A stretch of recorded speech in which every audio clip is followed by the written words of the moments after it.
Korfu je jedním z řeckých Ionských ostrovů a společně s dalšími ostrovy Zakynthos, Lefkada a Kefalonie tvoří západní část Řecka. Leží na dohled od Albánie i Řecka. Korfu je tak druhým největším ostrovem v Ionském moři. Od pevninského Řecka je Korfu v nejužším místě vzdáleno pouhých 5 kilometrů.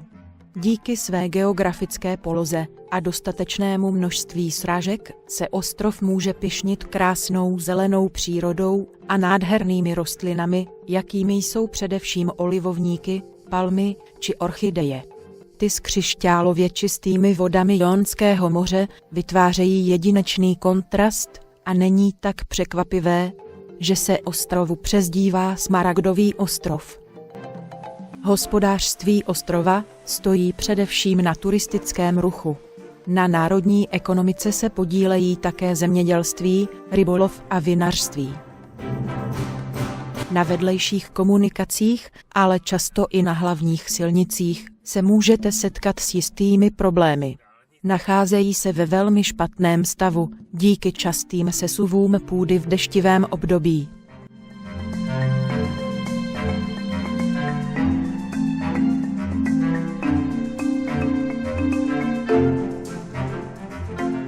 Na ostrově Korfu se nacházejí 2 místa zvaná Aios Stefanos. Jedno je na severozápadním a druhé na severovýchodním pobřeží. Západní Aios Stefanos je malá prázdninová vesnička mezi dalšími známými letovisky Sidary a Arillas. Najdete zde skoro všechno, co jako turisté potřebujete.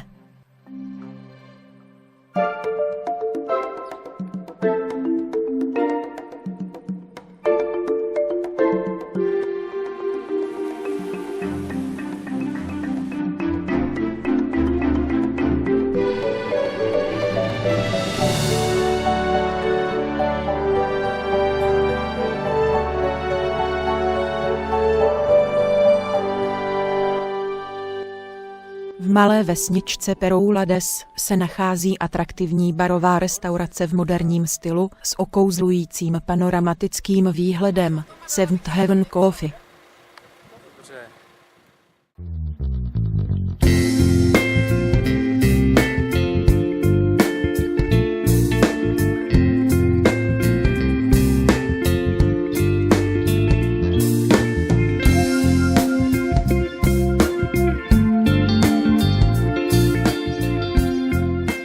Malá, nádherná pláž je ukrytá pod vysokými a strmými útesy Logas, jejichž původ sahá až do doby kamenné.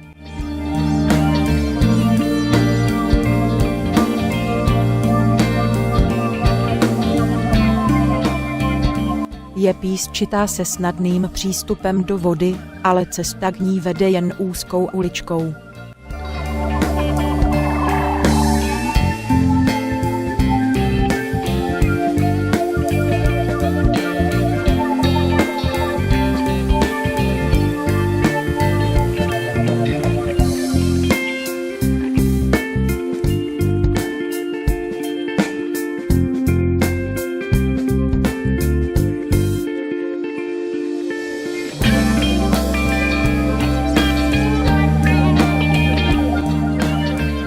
Dokonce je zde vybudovaný malý balkónek, který se tyčí přímo nad útesy.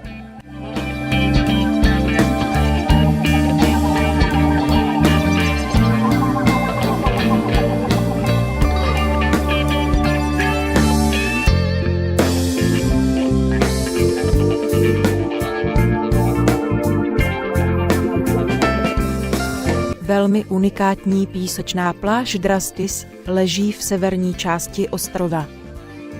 Drastis není pláží v pravém slova smyslu, je to spíše mys Cape Drastis vybíhající do křišťálově čistých a modrých vod Ionského moře.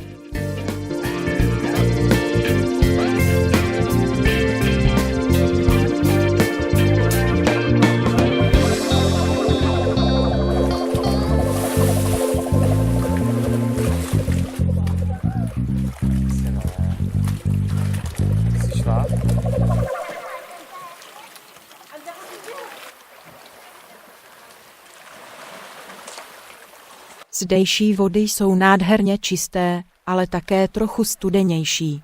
V parném létě tak velmi osvěžující.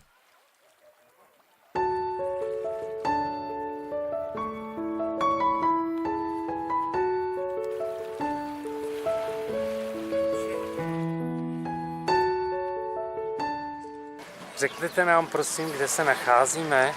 Jsme v Sidari, na severu ostrova, a tohle je kanál lásky.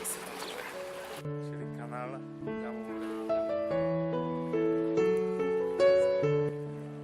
Takzvaný kanál lásky, kanál Damour, leží na severním pobřeží, cirka 36 kilometrů severozápadně od hlavního města. Je to malinká písečná pláž, sevřená okolními pískovcovými skalami.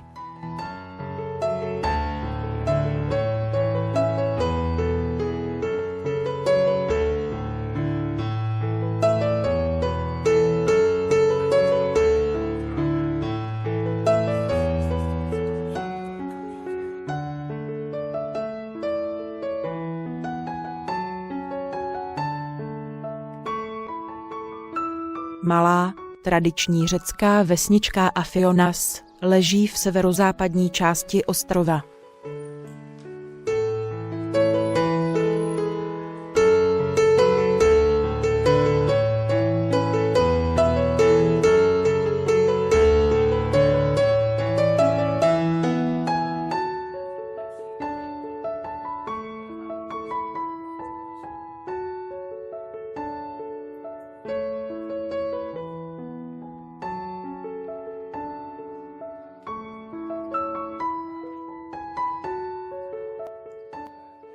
Je položená poměrně vysoko nad mořem, za to s nádherným výhledem po okolí.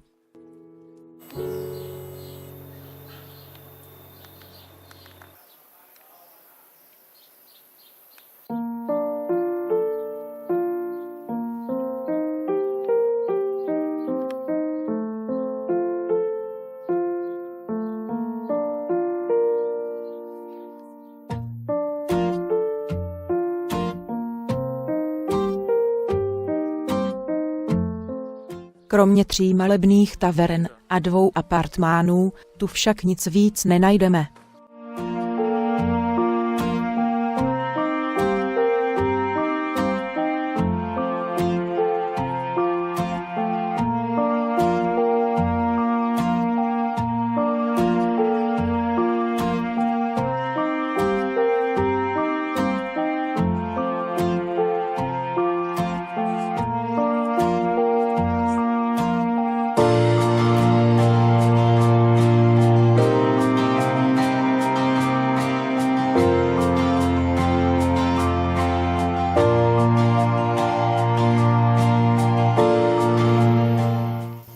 Pěkné to tady mají.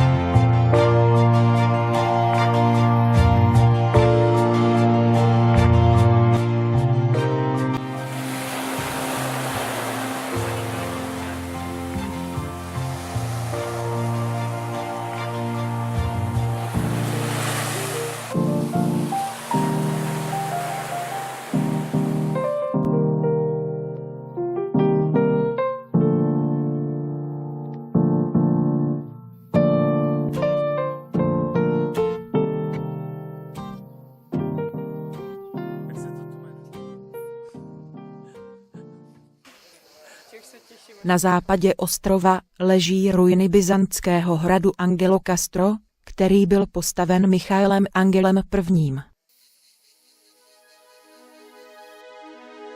Angelo Castro, neboli Andělský hrad, je jedním ze 3 byzantských obranných hradů, které bránily ostrov Korfu před nájezdy pirátů.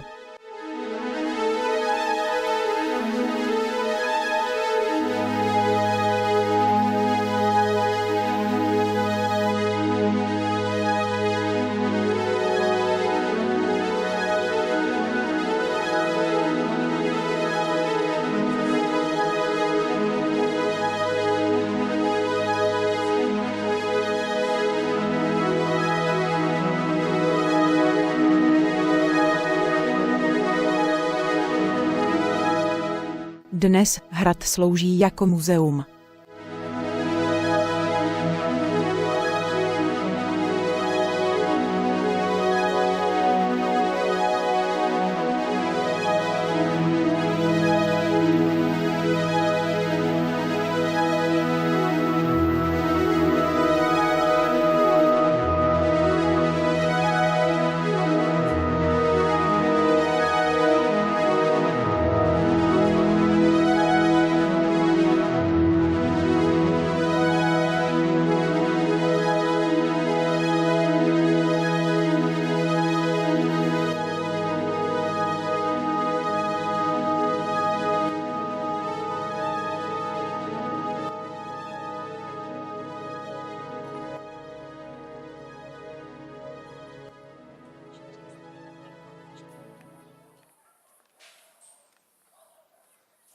Tento mužský klášter, postavený roku 1225, se tyčí na zeleném útesu nad turistickým letoviskem Paleokastrica. Jeho výstavba byla iniciována poté, co zde byl na původním místě spatřen obraz Panny Marie.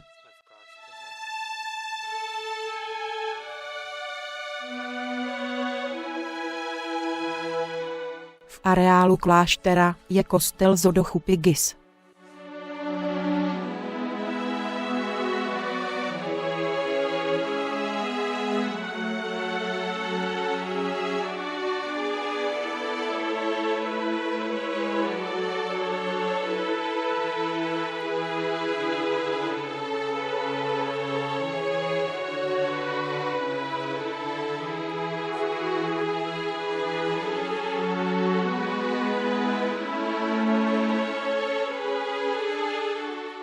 Klášter dnes již nemá svou původní podobu, neboť byl v 18. století přestavěn. Můžete si zde prohlédnout zajímavou zvonici nebo navštívit malé muzeum v areálu kláštera.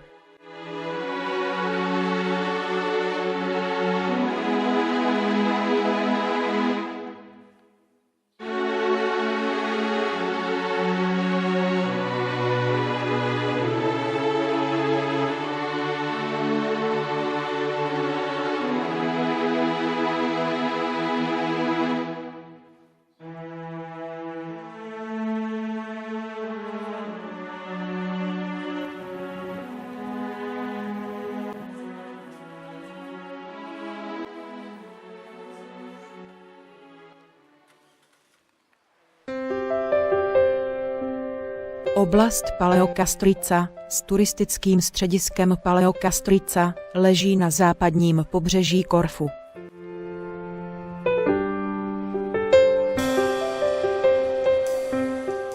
V moři, blízko pláže, je skála, která se nazývá Kolovry. Podle báje se jedná o zkamenělou loď Odyssea. Podle jiné verze se jedná o loď alžírského piráta, který se chystal vyloupit klášter.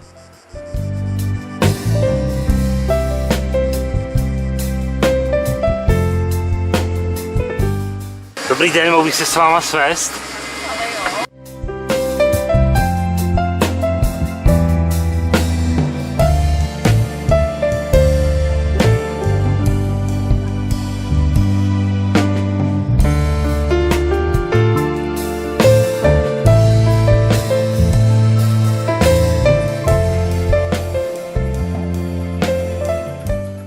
Jak se vám líbil dnešní výlet?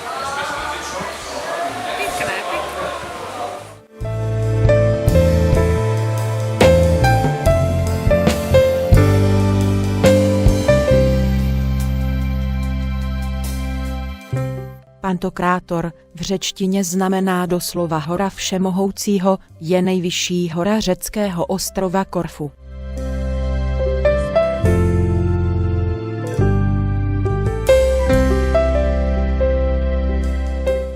Její vrchol se nachází 906 metrů nad mořskou hladinou.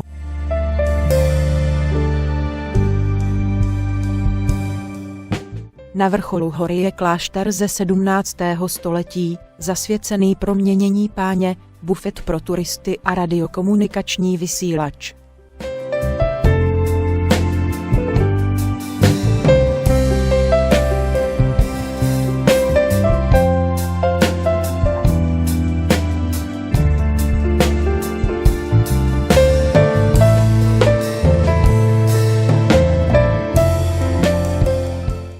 Stejně jako mnoho jiných podobných náboženských staveb na ostrově, i tento klášter si prožil nelehkou historii. Postaven byl v roce 1689 na troskách starého kláštera Antigavdon, v 16. století zničen a o století později znovu obnoven, takže jeho současná podoba, kterou můžete nyní spatřit, pochází až ze 17. století. Klášter ukrývá mnohé náboženské předměty, malby, ikony a fresky, a to především z doby po své rekonstrukci. Krom historických památek si můžete díky vysoké poloze místa vychutnat i nádherný výhled do širokého okolí.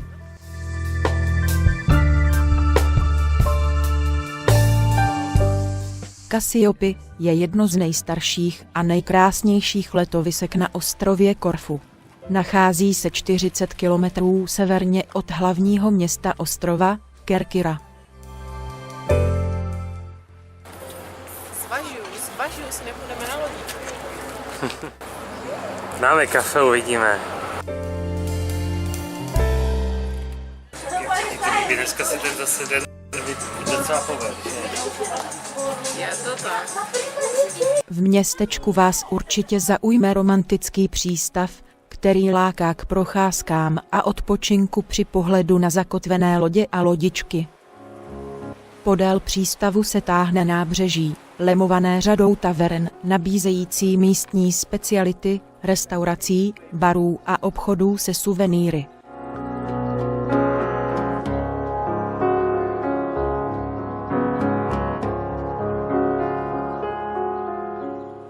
Malé přímořské letovisko Agios Spiridon leží v nejsevernějším cípu řeckého ostrova Korfu, cirka 42 kilometrů severně od hlavního města. Na začátku tu nestála žádná vesnice, ale bývala zde pouze neobydlená pláž, na okraji přírodní rezervace s lagunou a chráněnými mokřadly.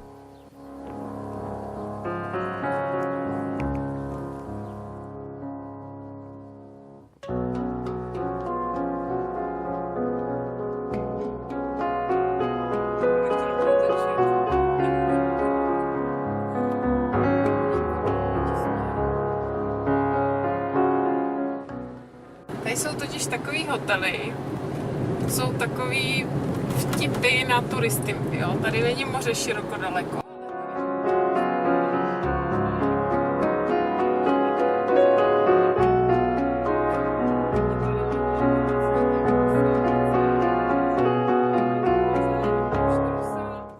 Tak prosím, hotel na Výdrholce, jo. Ano, tady si najedeme do protisměru, křeslička, polní.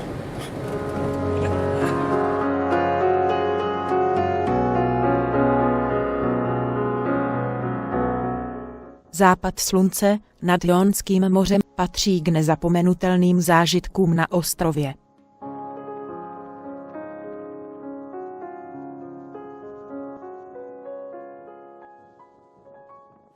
Pelekas je malá vnitrozemská vesnice v západní části ostrova Korfu.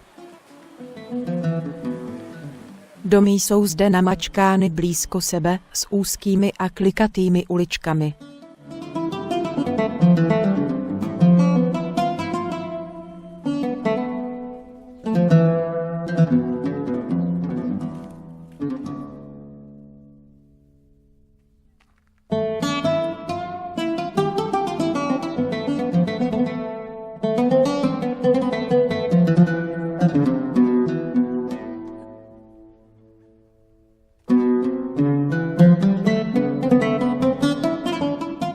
Magické místo u vesničky Pelekas nám otevře pohled do širého vnitrozemí i pozorování západu slunce nad mořem.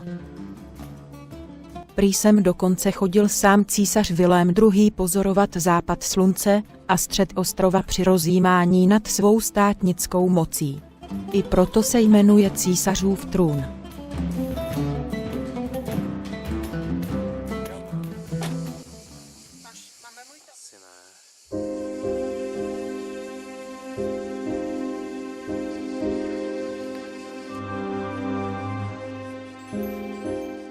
Zámek Achillion rakouské císařovny Alžběty zvané Sissi je postaven italským architektem Rafaelem Caritem v neoklasickém slohu v letech 1890 až 1891. Má zvýšené přízemí a 2 patra. Je zdobený množstvím soch. Císařovna sem jezdila odpočívat. Velmi jí vyhovovalo zdejší klima a obdivovala zdejší přírodu.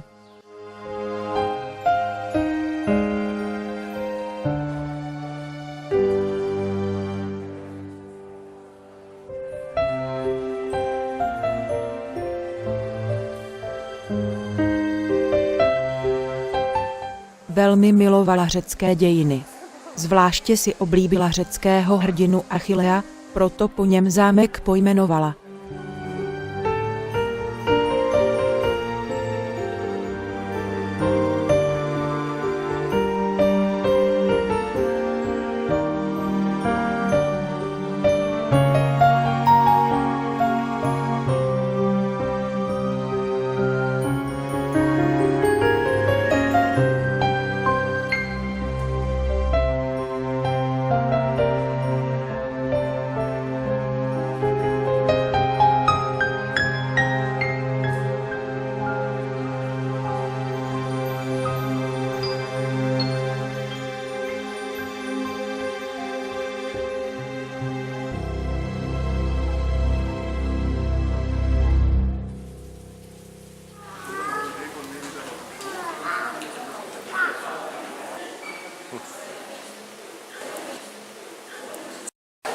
Kolej, jako tohle.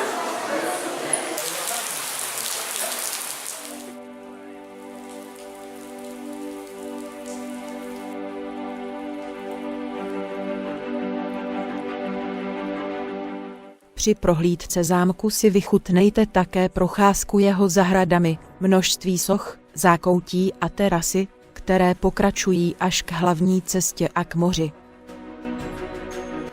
V zahradě najdete sochy řeckého hrdiny. Truchlící Achilleus a velkolepou sochu Achillea o výšce 11,5 metrů.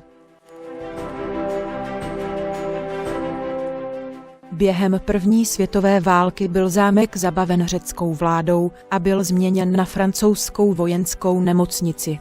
Po válce se stal majetkem státu.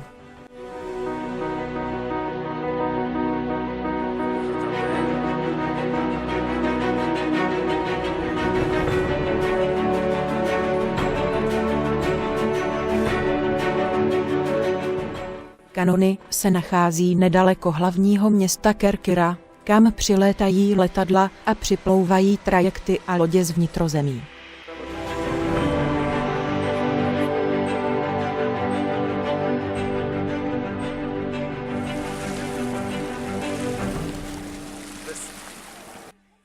Tento poloostrov je cílem mnoha turistů, kteří sem přijíždějí zejména za jednou z nejznámějších atrakcí ostrova, Myším ostrovem, Pontykonisi. Na Myším ostrově najdete kapli ze 13. století, schovanou v záplavě zeleně. Další unikátní pamětihodností je klášter Vlacherna, který se rozkládá na mini ostrůvku a ke kterému se dá z pevniny dojít pomolu. Stojí na něm malý klášter a kostelík Panny Marie pocházející z roku 1700. Kostel bývá hojně navštěvován, uvnitř je běžná celkem chudá výzdoba.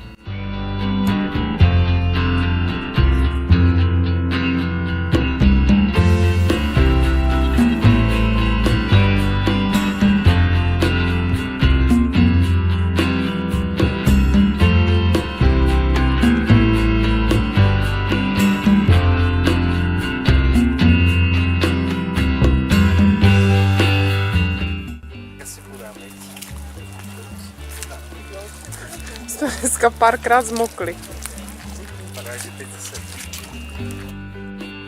Nachází se zde jedna z nejmenších přistávacích runwayí v jižní Evropě. Měří pouhých 2375 metrů a piloti proto musí mít zde speciální výcvik.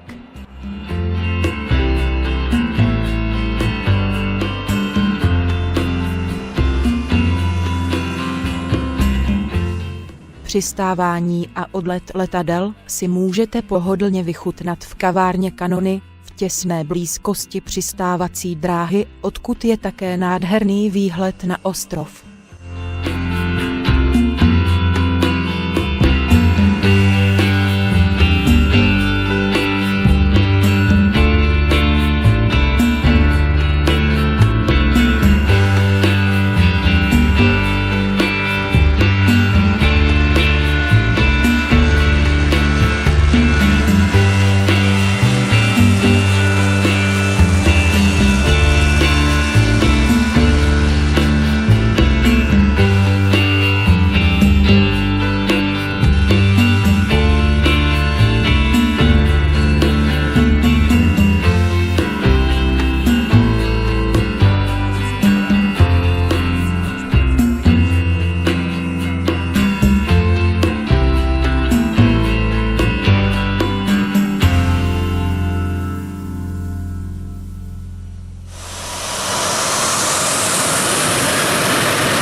Zase to bylo dobrý, viď? Jasně. Co jsme dneska zmokli trochu, ale jenom trochu. Ty největší slejváky jsme vždycky někde byli hezky ukrytý.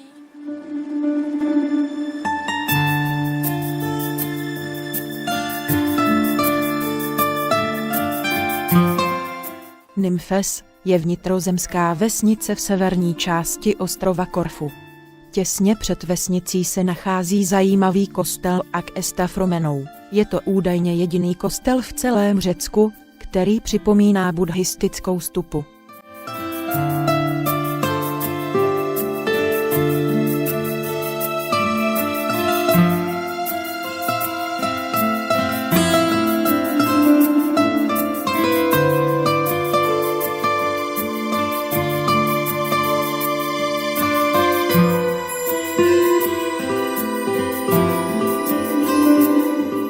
Nedaleko Nymfes se rovněž nachází malebný vodopád, který není z hlavní silnice dobře vyznačen. Cesta k němu vede po malé, těžce sjízdné asfaltové silnici.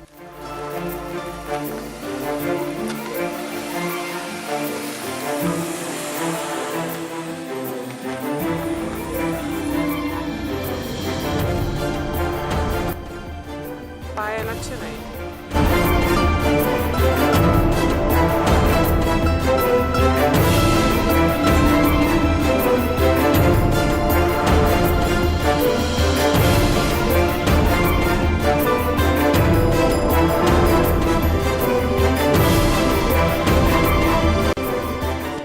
Množství vody ve vodopádu se mění podle ročního období.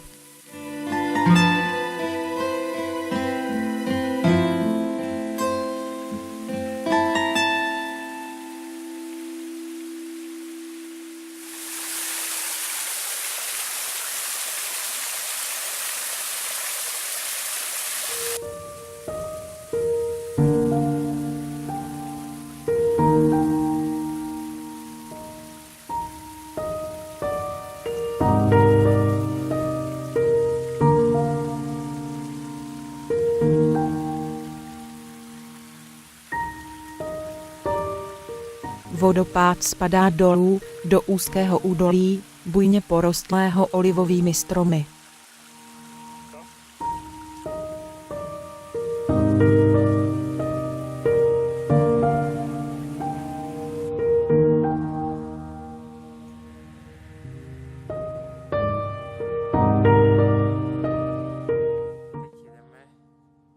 Ano-Korakiana je historická osada, která se nachází 19 kilometrů severně od hlavního města. Do vesnice vede klikatá cesta, která se vyne většinou jen na šířku jednoho vozidla strmým svahem a končí v maličké vesnici s panoramatickou vyhlídkou u apartmánového hotelu, Sokraky Vilas.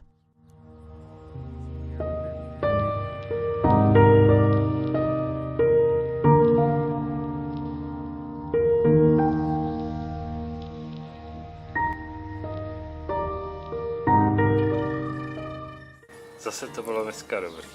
Zase. A to jak to ráno vypadalo. Blízko města Agios Stefanos se nachází malý romantický přístav s možností výletů na nedaleké Diapontské ostrovy.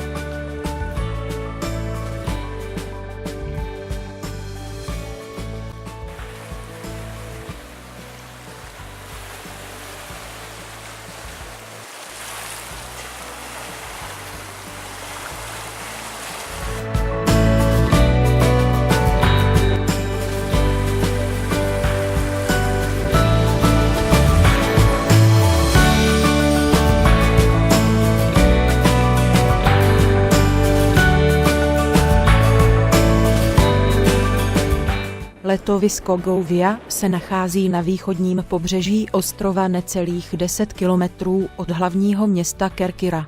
Gouvia leží v modré laguně stejnojmenného zálivu a jde o velmi živé letovisko a přístav, kam připlouvají denně lodě a jachty ze všech koutů světa.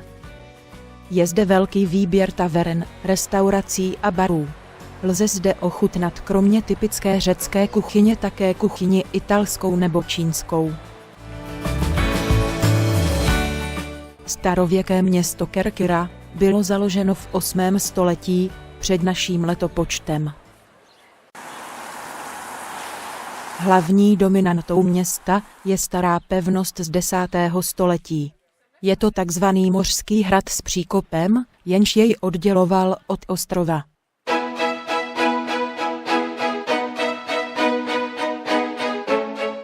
Z byzantského období se nezachovalo příliš památek, byly zničeny tureckými nájezdy nebo válkami.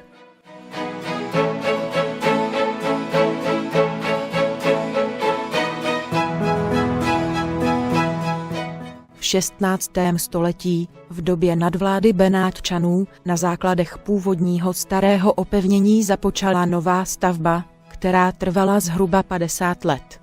Benátčané rozšířili hradní příkop, zesílili opevnění a hradby kvůli hrozbě tureckých útoků.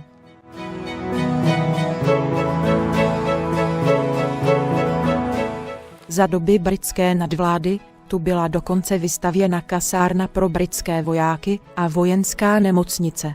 Angličané postavili na hradě také 2 věže, věž souše a věž moře. Býval tu také padací most, který učinil pevnost naprosto nepřístupnou. V areálu pevnosti dnes sídlí některé státní instituce, mimo jiné například archívy či knihovna.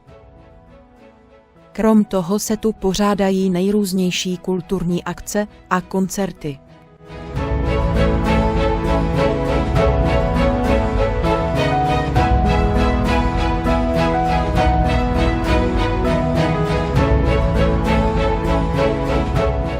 Pevnost nabízí krásné výhledy do okolí a naopak z okolí je zase ohromující pohled na majestátní pevnost, dýchající historií.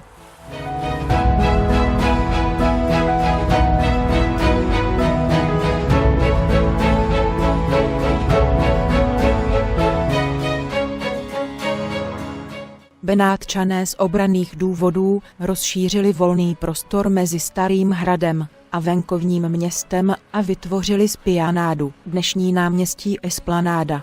Francouzi pak za své vlády osadili tuto oblast stromy a vznikl známý městský park. Kromě historických památek a nezapomenutelného starobylého koloritu nabízí dnešní Kerkyra také velké možnosti zábavy a společenského života.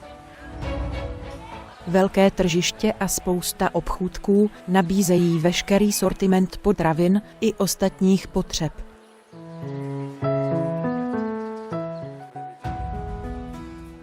Nechybí samozřejmě ukázky místní řemeslné a umělecké tvorby. Uličky Starého Města jsou úzké a je zde mnoho obchůdků v domech, které jsou ozdobeny mramorovými arkádami.